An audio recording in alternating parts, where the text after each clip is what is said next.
Magandang hapon, ngayon po ay araw ng Huwebes, September 21, 2023. Update po muli sa lagay ng panahon.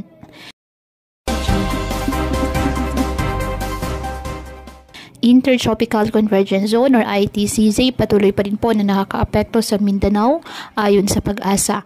At mga localized thunderstorms naman ang nagpapaulan sa iba pang bahagi ng ating bansa.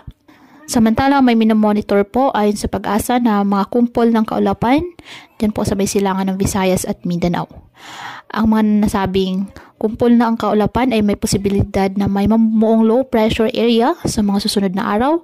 Kaya patuloy po tayong mag-monitor ng iba pa nating weather updates at sa updates po na ipapalabas ng Pag-asa.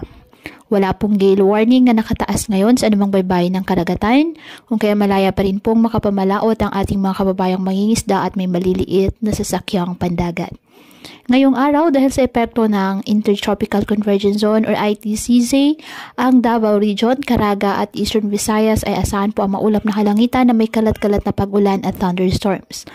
Habang sa nalalabing bahagi naman po ng ating bansa kasama na ang Metro Manila, bahagyang maulap hanggang sa maulap na halangitan with isolated rain showers or thunderstorms dahil pa rin po yan sa ITCZ at localized thunderstorms.